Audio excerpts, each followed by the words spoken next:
Bonjour.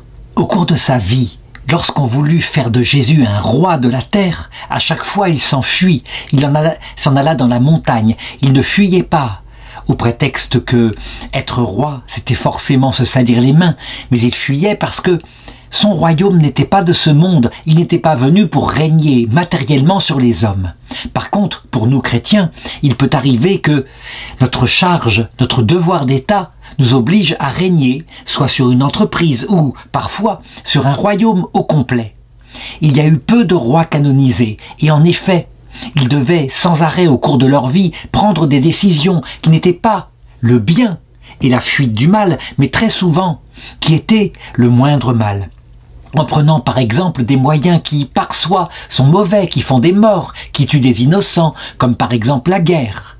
Eh bien, je voudrais raconter l'histoire d'une sainte reine qu'on appelait un saint roi, le saint roi de Géorgie, Tamar ou Tamara. C'était une femme en réalité, mais parce que les femmes n'avaient pas le droit de régner à cette époque-là, alors, un peu comme dans l'Égypte antique, pour la reine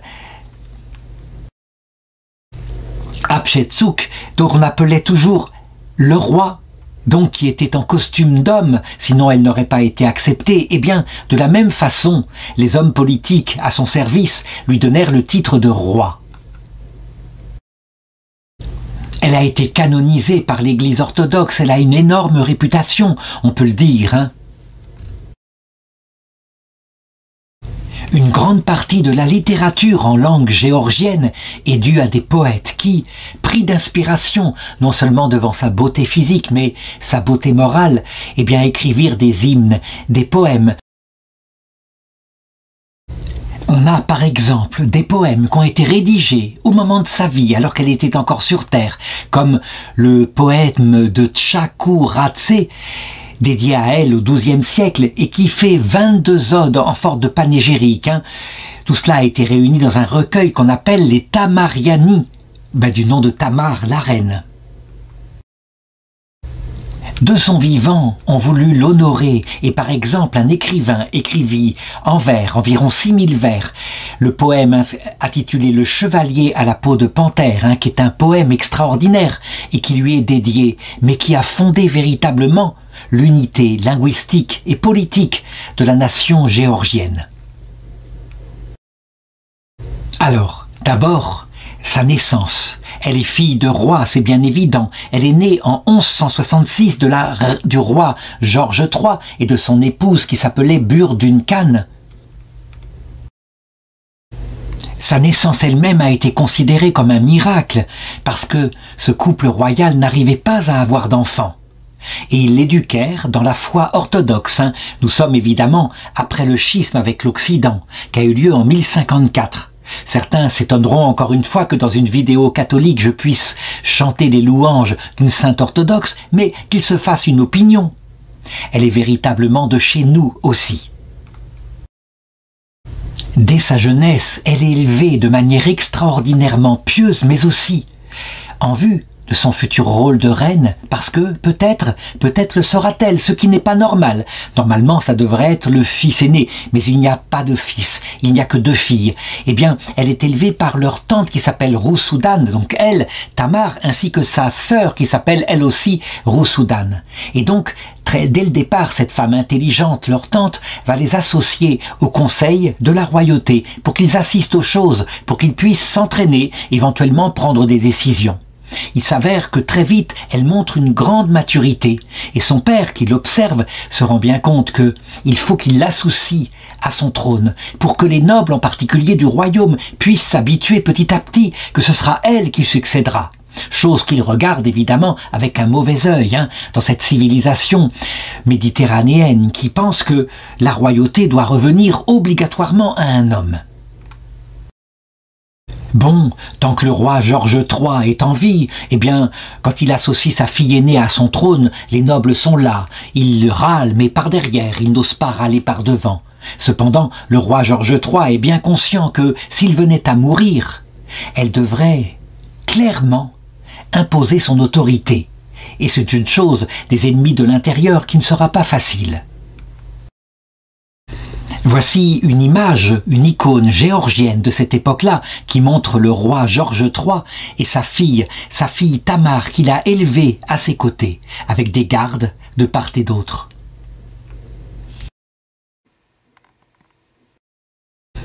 En 1179, elle a alors 14 ans, elle assiste à une réunion du Conseil du roi qui veut éradiquer le banditisme qui se développe de plus en plus dans le royaume.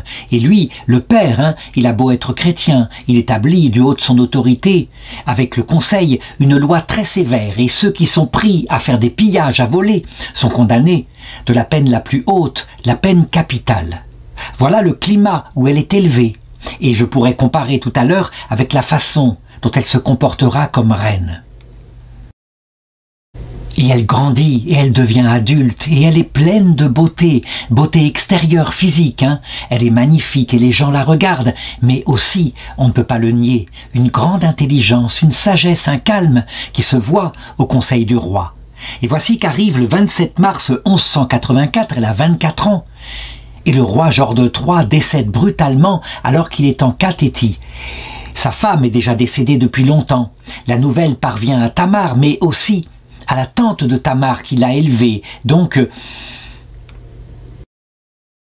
Rousoudan. Et elle, qui est prévenue, qui le sait, la volonté de son frère, c'est que sa nièce devienne la reine. Eh bien, elle lui demande immédiatement de revenir au palais du roi. Et là, elle préside, en grande tenue de deuil, la cérémonie des funérailles de son père. Toutes les autorités du pays sont là, dont le patriarche Michel, qui est présent, ainsi que tous les évêques du secteur. Et bien sûr, ils le savent, ils mettent en garde Tamar. Les nobles, quant à eux, sont prêts à bondir comme des loups.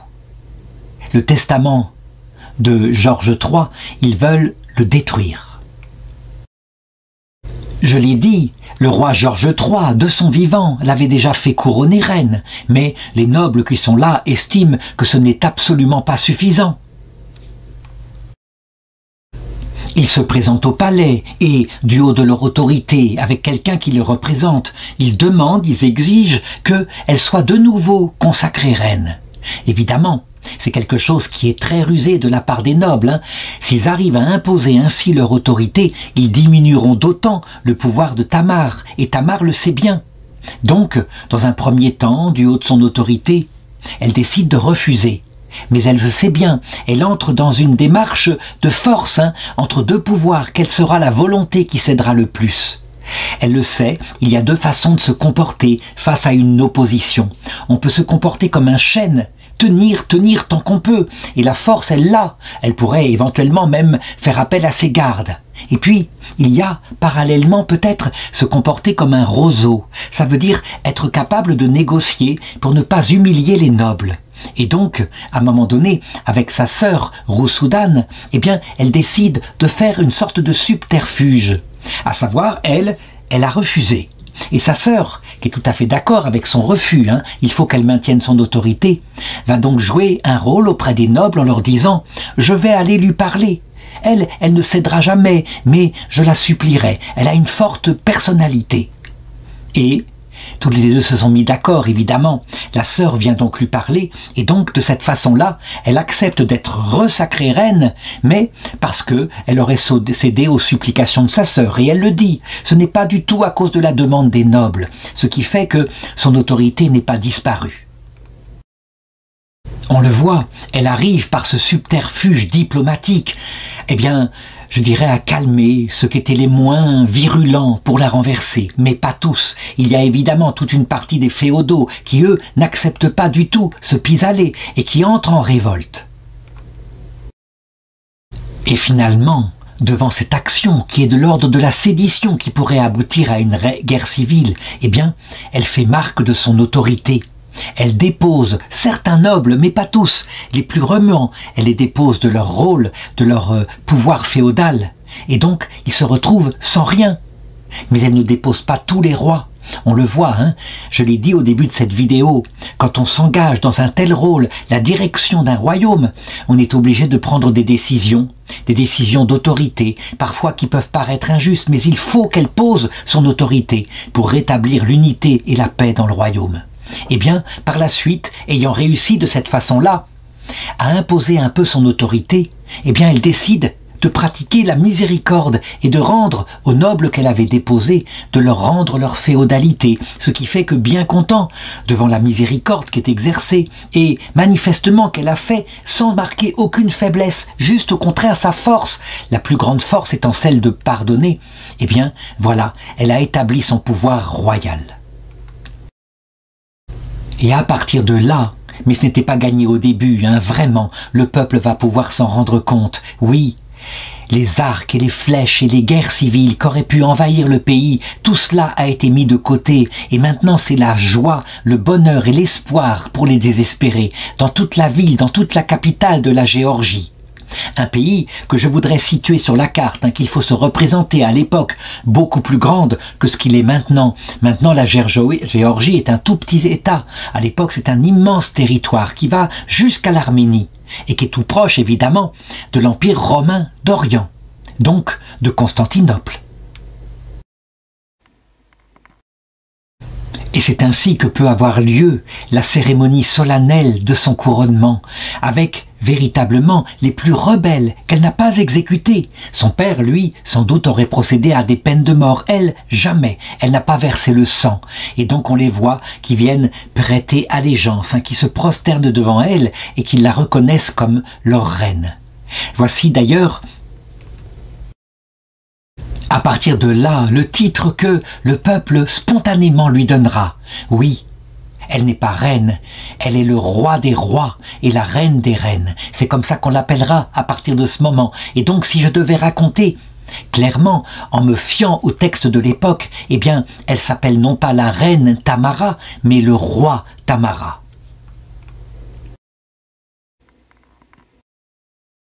Dès le début de son règne, elle va s'arranger maintenant pour que d'abord la dignité de l'Église soit rétablie. Il faut savoir qu'à cette époque-là, ce sont des phases qui se passent un peu dans l'Église, c'est un peu fatal. Il y a des phases de grand renouveau spirituel suivies de profonde décadence. Eh bien, nous sommes plutôt dans une phase de décadence avec certains clercs, des prêtres et des évêques qui ne sont pas dignes de leur rôle. Eh bien, elle ne va pas hésiter comme reine à démettre ceux qui ont provoqué des scandales pour mettre à la place des hommes qui véritablement aiment le Christ. Et elle favorise l'Église orthodoxe. Elle établit aussi des relations tout à fait équilibrées avec les évêques et en particulier le patriarche Michel, à savoir que, eh bien, leur pouvoir consiste à amener le peuple vers la vie éternelle. Et en ce qui concerne la gestion temporelle du royaume, qui évidemment a son autonomie propre, eh bien, malgré tout, cela se fait en borne harmonie avec le pouvoir spirituel, puisque on ne réalise sur terre un royaume équilibré qu'en vue, évidemment, de la vie éternelle. Elle va donc établir les règnes, on peut le dire, d'une politique chrétienne. Comment est-ce que l'Évangile, quand elle a pris le cœur d'une femme qui est reine, peut établir son effet jusque dans le domaine temporel ? Le Seigneur le dit dans le Notre Père, que ton règne vienne sur la terre comme au ciel. La terre, c'est d'abord notre propre cœur, et ça, c'est sa vie intérieure, dont je vais parler tout à l'heure, qui en fait une vraie sainte, mais forcément, parce qu'elle est pleine de piété, pleine d'amour pour Dieu, et pour la Mère de Dieu, la Vierge Marie, eh bien, ça s'étend dans sa façon de gérer l'État. Maintenant que son royaume, plutôt que son pouvoir, est bien établi, voici que les nobles qui font partie d'un conseil, puisque elle n'a pas exercé une autorité comme Louis XIV, autorité absolue, elle a autour d'elle véritablement des conseillers, une sorte de parlement. On pourrait dire qu'elle établit presque pour l'une des premières fois une monarchie constitutionnelle. En tout cas, les nobles lui demandent de se marier. Il faut qu'elle ait des enfants, de manière à assurer la succession du trône. La reine, manifestement, pour sa part, à l'âge de 26 ans, avait d'autres projets, peut-être une forme de consécration à Dieu, une sorte de vierge consacrée, mais les sujets la convainquent. Hein. Il faut vraiment qu'elle donne une descendance, ne serait-ce que si elle venait à décéder, pour qu'il n'y ait pas la guerre civile. Elle accepte donc, et donc on choisit diplomatiquement un prince d'une puissance qui partage la même foi. Ça peut être dans l'Empire romain d'Orient. Là, il y a des princes, évidemment, du côté de Constantinople, mais on va choisir plutôt un prince russe. Nous sommes au moment où la Russie est devenue elle aussi orthodoxe. Il s'appelle Georges, il est fils d'Andrea Bogolyubski, il est prince de Souzdal. Et la reine, vraiment, elle hésite, hein, parce qu'on n'a pas beaucoup de renseignements sur lui. Est-il un homme honnête? Tout de même, il faut regarder. Elle le sait bien. Il y a certes l'amour qui peut naître ainsi, par un mariage arrangé, mais il faut regarder avant tout la vie morale de celui qui va devenir, évidemment, le roi consort de la Géorgie. Et c'est ainsi que, avec le conseil d'un marchand qui dit bien le connaître, eh bien Georges va arriver ainsi en Géorgie. Et il va y avoir un mariage. Et c'est vrai, au point de départ, on voit bien, il est noble de visage ce mari. Il a un comportement qui paraît très courageux quand il faut affronter certains combats parce qu'il y a des ennemis à l'extérieur, en particulier les Turcs ottomans qui sans cesse font la guerre pour essayer de s'emparer de l'Empire romain d'Orient. Il y a aussi les Perses, hein, quand il y a nécessité de défendre les frontières, on voit qu'il est très courageux. Mais, très vite, voilà ce dont on va se rendre compte. Partout où il est envoyé en mission, le roi consort Georges, et pourtant le mariage a été célébré, mais le roi consort prend des maîtresses, il commet l'adultère, ça peut être des femmes célibataires ou des femmes mariées. Bref, c'est grave. Et la reine Tamar, évidemment, est profondément blessée par ce comportement qui s'oppose tellement à sa foi chrétienne. Mais pendant 2 ans et demi, elle va accepter et elle va lui demander de réformer ses mœurs, mais rien n'y fait, il continue. Ce qui fait qu'au bout d'un certain temps, et ça, il faut le savoir, c'est la façon dont se comporte l'Église orthodoxe, un peu différente de l'Église catholique. Le texte de Jésus qui disait « hormis cas de pornéia », ça veut dire hormis cas d'adultère, de prostitution, on pourrait parler comme cela, eh bien, le mariage est considéré comme valide. Mais là, il y a manifestement adultère et donc à un moment donné, elle n'y tient pas. Elle va trouver le patriarche et elle dit « La loi de Dieu m'a enseigné que je ne dois pas me séparer du lit de mon mari. Mais celui qui ne garde pas le lit, celui qui trompe ainsi son conjoint, eh bien, c'est une abomination pour le sacrement qu'est le mariage. Et donc, le mariage, dans ce cas-là, peut être déclaré nul. Dans l'Église orthodoxe, oui, on peut annuler un mariage sacramentel, catholique, quand il y a eu adultère. Dans l'Église catholique, hein, quand le mariage est réputé ayant été célébré en toute conscience, avec intelligence, en connaissant les obligations du mariage, l'adultère ne l'annule pas. Qui a raison entre ces deux façons d'interpréter l'Évangile? Eh bien, je répondrai pour ma part que le mariage symbolise la façon dont Dieu se comporte avec nous. Le mariage est un grand sacrement, dit saint Paul, je veux dire, dit-il, le rapport du Christ avec son Église. Et nous voyons bien que le Christ, quand il choisit son Église, quel que soit ce qui arrive, jamais il ne l'abandonne. Quand elle revient après avoir commis un péché mortel, quand elle se repent, quand nous nous repentons, il nous reprend auprès de lui. Donc, je dirais que le mariage catholique, hein, qui, quand il est reconnu valide, n'est jamais annulé, c'est, me semble-t-il, la meilleure image du comportement de Dieu par rapport à nous. Dans le mariage orthodoxe, ça voudrait dire que parfois, pour certains péchés, comme l'adultère, même par faiblesse, hein, puisque ce roi Georges était faible, eh bien Dieu ne nous reprendrait pas dans son amitié. Donc, le patriarche décide d'exaucer le désir de la reine Tamar et donc le mariage est annulé. On donne au prince Georges de Russie d'innombrables trésors en compensation de son départ et il est renvoyé. Il doit partir à Constantinople, mais lui, pour sa part, il est furieux. Il n'est pas d'accord du tout pour avoir perdu ainsi son titre de roi consort. Il estime que son mariage est valide, alors qu'il n'a pas cessé de tromper sa femme. Tamar, quant à elle, eh bien, elle souhaiterait, si elle suivait son propre désir, ne pas se remarier.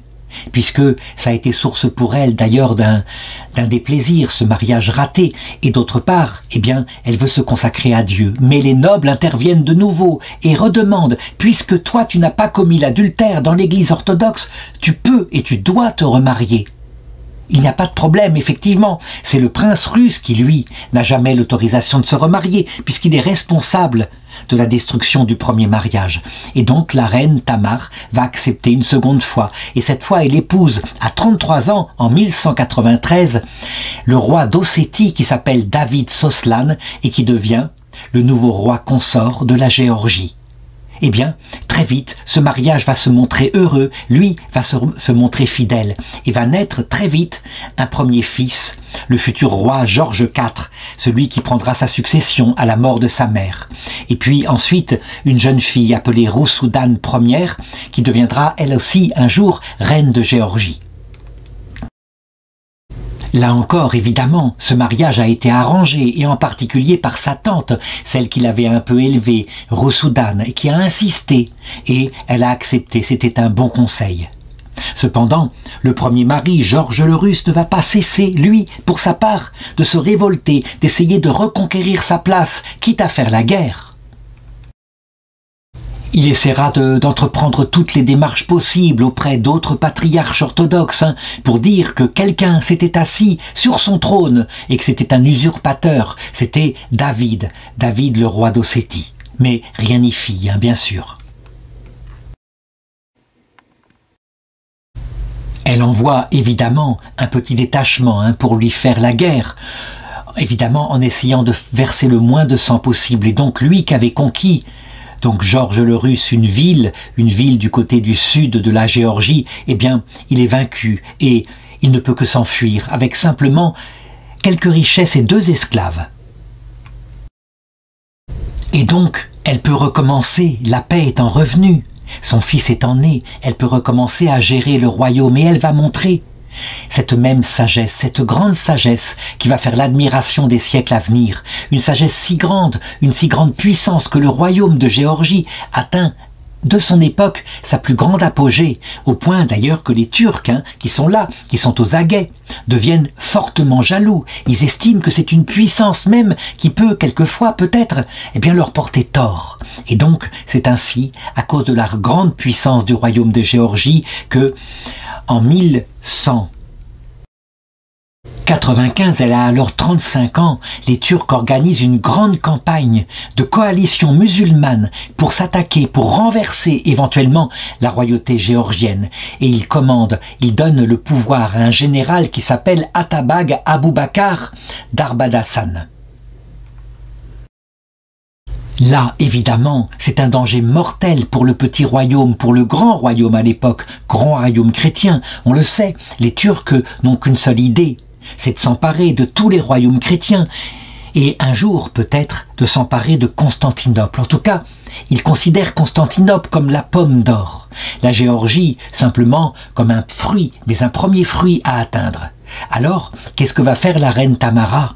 2 choses. Et là, je dirais, c'est quelque chose de tout à fait significatif qui ressemble au comportement chez nous de saint Ignace de Loyola. Au XVIe siècle, il avait dit par un proverbe que les jésuites ont toujours gardé. Vous devez agir comme si Dieu ne faisait rien. Donc, avec intelligence, vous mettez votre propre intelligence pour agir. Mais attention, vous devez prier parce que Dieu fait tout en fait. Évidemment, c'est Dieu qui donne la victoire. Les 2 à la fois, pas l'un sans l'autre. C'est toujours la règle du réalisme des mystiques. Le cœur étant Dieu, on sait que tout vient de Dieu, mais l'action doit être efficace. Dieu nous demande ainsi de coopérer à son royaume. Et donc, on la voit qui va pratiquer ces 2 choses-là.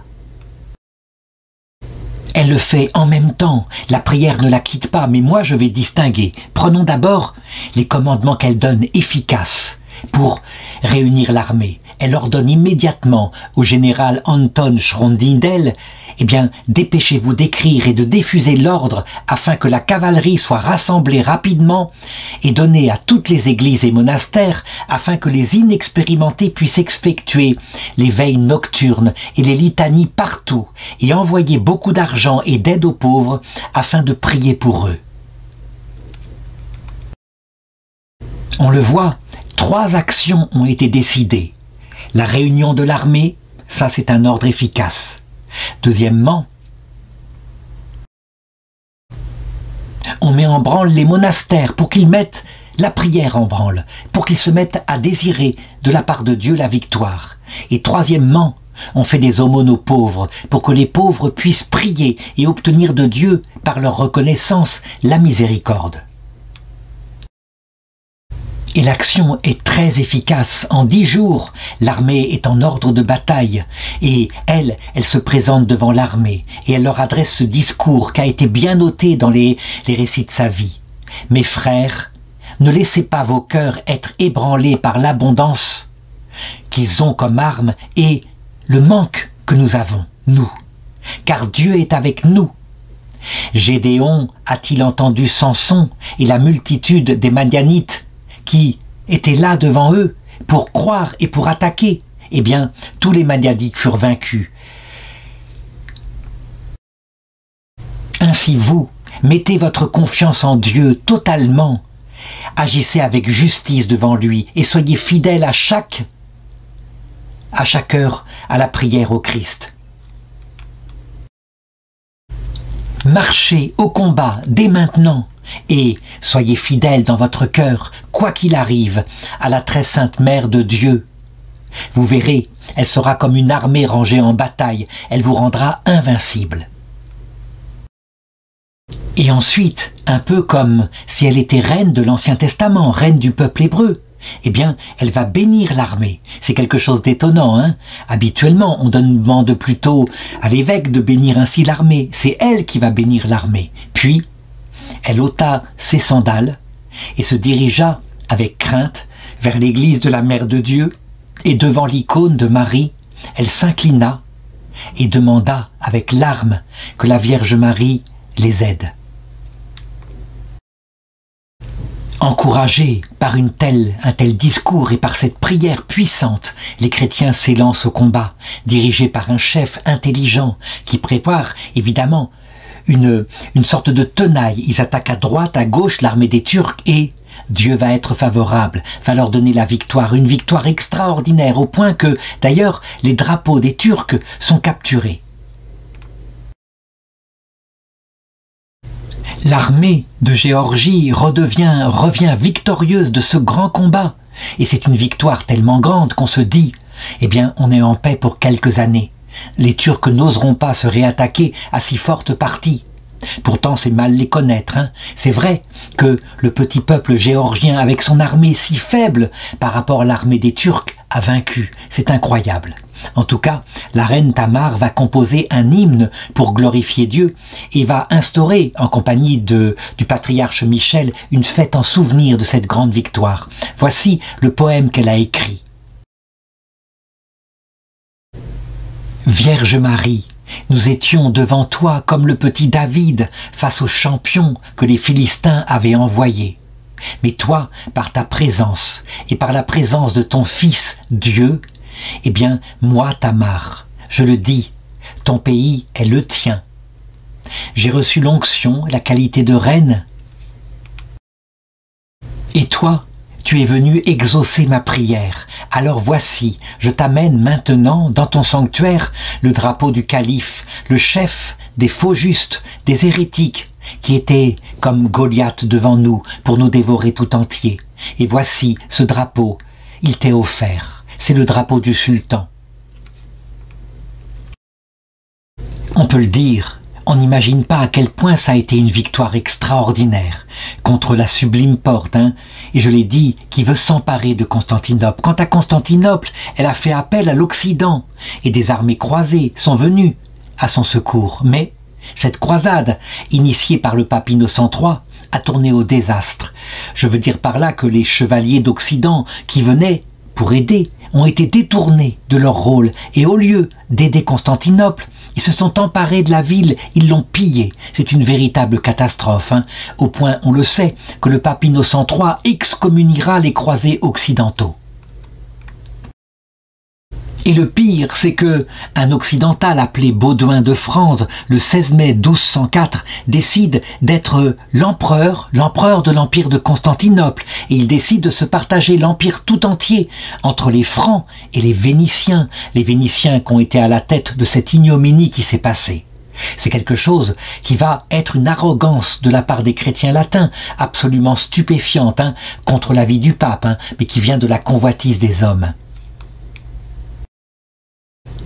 Remplis d'arrogance à cause de leur victoire, les latins décident d'imposer aux orthodoxes la réunion de toute l'Église à leur manière, en disant aux orthodoxes avec une très grande maladresse qu'ils sont hérétiques, que eux, évidemment, les catholiques, sont dans la vraie foi.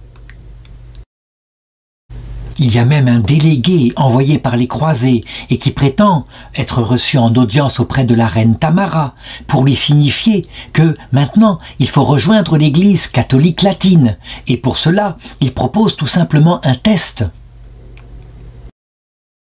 Il va jusqu'à prétendre que l'Eucharistie des orthodoxes, là célébrée, eh bien, elle n'est pas valide, que, je dirais, il n'y a pas de consécration parce qu'ils ont quitté l'unité de l'Église catholique, ce qui est absurde, évidemment. C'est en dehors des décisions du pape Innocent III, qui sait bien que le sacerdoce est gardé dans l'orthodoxie, que la consécration est tout à fait valable, que l'ordre des évêques descend en succession apostolique directe des apôtres. Il n'empêche, voilà que le délégué est là, il prétend faire un test, et voilà ce qu'il propose, il dit ceci.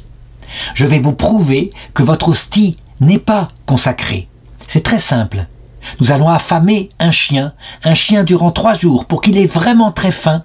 Et puis, quand va venir la semelle sainte, vous consacrerez à la messe l'Eucharistie et nous présenterons l'Eucharistie dans le calice. Et le chien qui est devant lui, nous verrons bien si le Seigneur est présent. S'il le mange, c'est que le Seigneur n'est pas présent. Et s'il s'enfuit, c'est que le Seigneur est présent. Évidemment, c'est un test complètement sacrilège, absurde, c'est bien évident. Eh bien, ce test va être imposé à la reine Tamar, qui évidemment n'est absolument pas pour.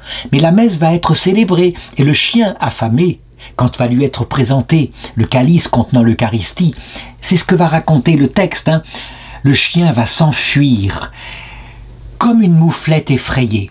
Et le prêtre arménien, ensuite, mangea l'Eucharistie. Évidemment, tous les fidèles qui étaient là autour de la reine Tamar se mirent à louer le Seigneur. Ils savaient bien, ils en avaient la preuve que le Seigneur était réellement présent dans l'Eucharistie orthodoxe.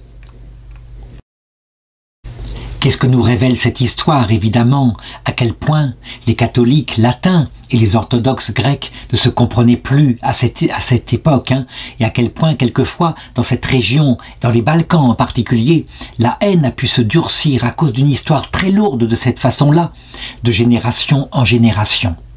Pour réparer l'Église, il faudra sans doute beaucoup de souffrance chez les Latins, comme d'ailleurs chez les Grecs ou chez les Géorgiens, pour qu'à un moment donné, on se rende compte évidemment que nous partageons absolument la même foi. Après cette lutte terrible entre chrétiens, évidemment, tout cela ne pouvait que affaiblir la résistance face à l'ennemi commun, qu'étaient les Turcs seldjoukides. Et donc, en 1208, elle a maintenant 48 ans, elle associe son fils Georges IV à son trône, pour le cas où elle viendrait à mourir. Et c'est là qu'à ce moment-là, c'est ce moment-là que choisissent les Turcs pour réattaquer une ville de Géorgie. Et contre la ville d'Ani, ils tuent 12 000 chrétiens. C'est quelque chose de terrible, Les Turcs se sont préparés en secret. Ils ont réuni une immense armée. On dit dans le récit qu'ils avaient 800 000 hommes. Bien sûr que non. Sans doute peut-être un zéro en trop, 80 000 hommes. Mais de toute façon, c'était immense. Et quand ils s'emparaient d'une ville chrétienne, eh bien, les femmes, ils les violaient. Le viol était institué, on peut le dire, comme une sorte d'arme de guerre. Poussant leur arrogance, les Turcs envoient même une ambassade auprès de Tamar, en lui proposant le mariage. Si elle veut bien l'accepter, qu'elle se soumette maintenant, qu'elle se marie, sinon ils conquériront son pays. Et là, le sultan la prendra comme une simple concubine. Un délégué du sultan avait osé proférer ce discours à la cour de Géorgie. C'était tellement maladroit. Alors, un garde de la reine, lui envoie un soufflet, et il tombe par terre, et on le garde prisonnier. Évidemment, on s'en rend compte, de nouveau c'est la guerre, et en quelques jours, de nouveau, voici que l'armée est rassemblée. Comme un rugissement devant l'humiliation qu'a été apportée à leur sainte reine, que les Géorgiens aiment énormément, eh bien, ils se lèvent comme un lion, ils n'ont qu'un seul cœur. La reine Tamar, quant à elle, se montre tout aussi efficace que la première fois, et elle envoie une réponse au sultan, par son ambassadeur qui est relâché, qui est chargé de lui porter. Elle lui dit « L'abondance de l'or ramassé par votre royaume est gigantesque, et effectivement, cette richesse vous a été confiée, avec elle vous avez acheté des armes. Sachez-le, pour ma part, c'est vrai, je ne suis pas chargé d'autant de richesses que vous, ni d'abondance d'argent, ni d'aucune œuvre humaine, mais je suis protégé par la puissance de Dieu, et mon royaume aussi, et sachez-le, Dieu est le vainqueur de toutes choses, et le Christ est là qui protège le royaume que vous souhaitez condamner. Sachez-le, la justice est au Christ, pas à vous. Après avoir ainsi envoyé une lettre pleine de dignité et d'honneur au sultan des Turcs, eh bien, elle recommence. Elle se tourne de nouveau vers la mère de Dieu de Varasdia pour qu'elle vienne en aide aux Géorgiens. Alors, elle se met pieds nus et elle marche jusqu'à la porte de la ville et ensuite elle accompagne l'armée. On la voit qui passe devant chaque cavalier, qui pose sa main ainsi sur ses épaules pour les bénir un par un, pour qu'ils soient forts au combat. Elle sait que certains ne reviendront pas, mais c'est ainsi qu'ils partent munis d'un sacramental puissant qui leur donne du courage et ils veulent être dignes de leur reine. Ce qui est étonnant, c'est le double comportement de la reine qui est là. Quand elle se présente devant l'armée, elle est habillée des vêtements royaux qui lui donnent une très grande noblesse. C'est ainsi qu'il faut se comporter. Mais dès qu'elle revient dans son privé, on la voit qui porte des vêtements de deuil, qui marche pieds nus et qui passe ses nuits en prière, s'agenouillant devant le Seigneur, suppliant avec larmes pour qu'il bénisse son armée et qu'il lui donne la victoire. De la même façon qu'elle avait procédé la première fois, on la voit qui se met elle-même à tricoter des vêtements, à les coudre, pour pouvoir donner aux gens qui sont pauvres, afin d'obtenir des pauvres la prière pour la Géorgie. Et elle l'obtient. Et la prière des pauvres, elle le sait, est puissante devant Dieu. Elle le fait sincèrement. Elle n'a pas seulement fait l'aumône parce qu'il y avait danger de guerre pour obtenir la prière des pauvres. Elle le faisait habituellement et on conserve même une histoire passionnante qui lui est arrivée un jour. Alors qu'elle était habillée en reine, qu'elle avait à son poignet des bracelets d'or, eh bien, voici qu'une mendiante était au pied de l'église où elle avait assisté à un office. Et donc, elle s'était promis à la sortie de l'office de donner une belle aumône à la mendiante. Mais quand elle sortit de l'office, la mendiante n'était plus là, elle avait disparu. Alors, elle essaya de la faire rechercher dans toute la ville. Elle était désolée du fait qu'elle n'avait pas servi le Christ à travers cette mendiante. Et de fait, une fois de plus, à cause de sa prière et de son humilité, à cause du fait qu'elle était un modèle pour son peuple, comment se comporter en chrétienne, la victoire va être donnée à ses armées, et les Turcs, une fois de plus, vont être repoussés.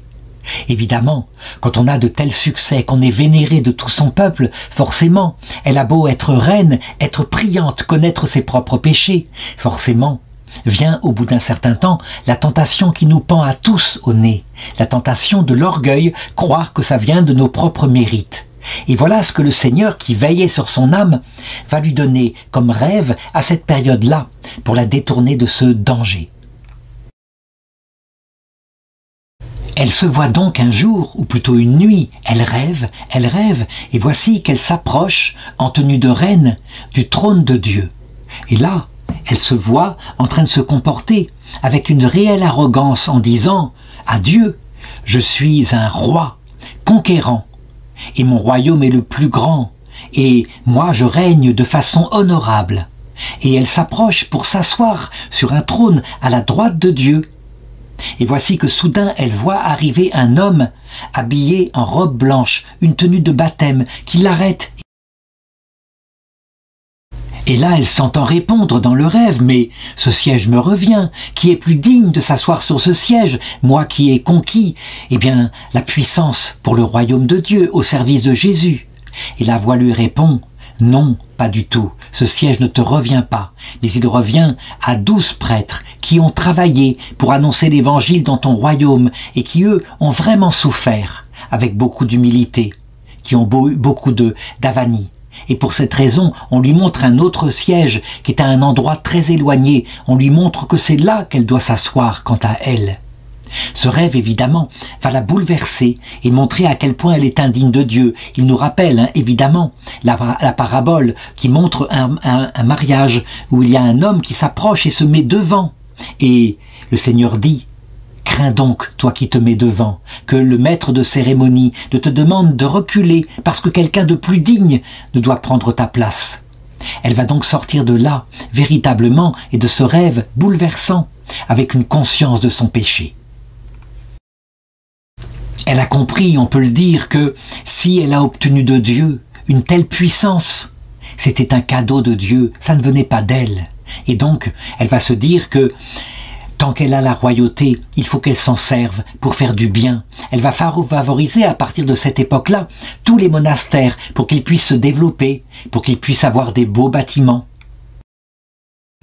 On va la voir aussi favoriser l'Église orthodoxe, pas seulement en Géorgie, mais aussi en Palestine, pour que les sanctuaires soient reconstruits, eux qui souvent avaient été pillés par les musulmans, ainsi que sur l'île de Chypre, le mont Sinaï, la Grèce, les moines du mont Athos, en Grèce. Elle fait même des dons aux moines de la ville de Constantinople et aux moines dans la nouvelle chrétienté qui est en Roumanie. Elle ne fait pas que donner des dons en argent. Elle établit aussi des hommes droits qui rétablissent la ferveur là où il y a besoin de le faire. Donc, elle est considérée véritablement comme quelqu'un qui a favorisé la religion orthodoxe dans tout son royaume et même dans toute l'orthodoxie. Comment gouvernait-elle maintenant? Tout à l'heure, j'avais raconté comment son père avait instauré la peine de mort pour ceux qui pillaient dans le royaume. Elle va changer complètement de comportement et dès qu'elle arrive au pouvoir.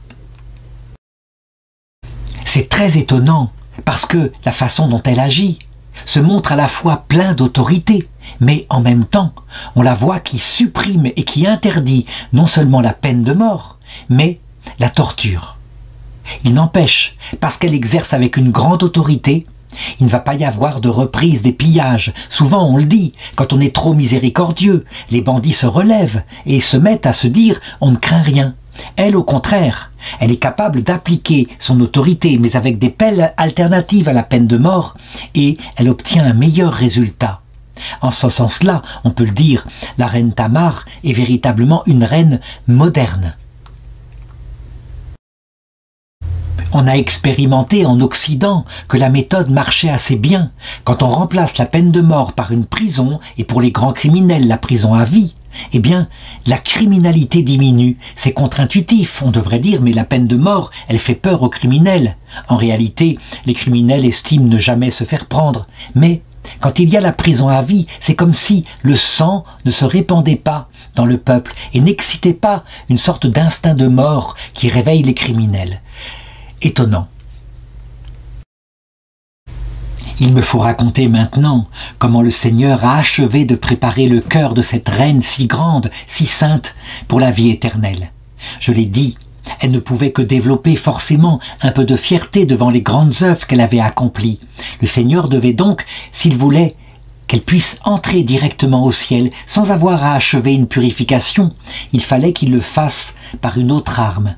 Eh bien, cette arme ne va pas être une nouvelle attaque des Turcs ou une défaite, mais simplement une maladie qui va l'atteindre dès 1212. Elle a maintenant 52 ans.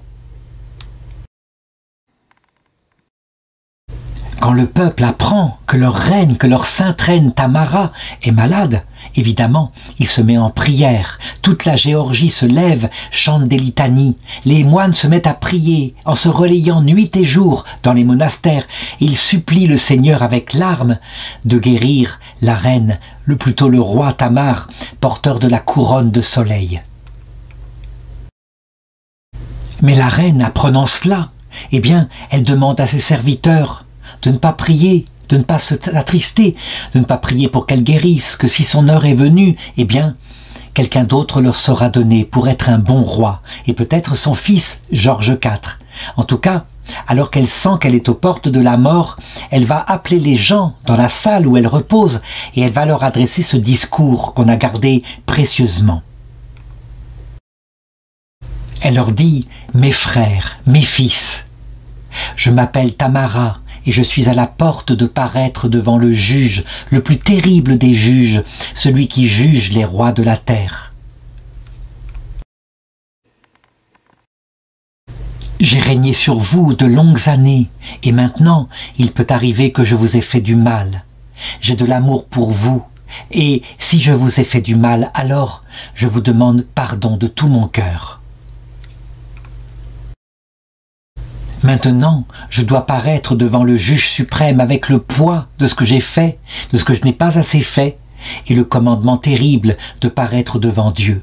Alors je vous en supplie tous, afin que vous vous souveniez de moi pour toujours dans la maison de prière. Mais sachez-le, je ne vous laisse pas seul sur la terre et je vous donne tout de suite, je vous le présente, mon fils Georges, qui sera, si vous le voulez bien, votre roi, ainsi que ma fille Russudane. Obéissez-leur de ma part, et que votre royaume ainsi, que notre royaume reste unifié. Ayant donné ainsi son testament spirituel et son testament politique, ensuite elle se tourna vers la Mère de Dieu et vers l'icône du Sauveur, la croix vivante de notre Seigneur, et elle supplia une dernière fois que le Seigneur vienne à son aide.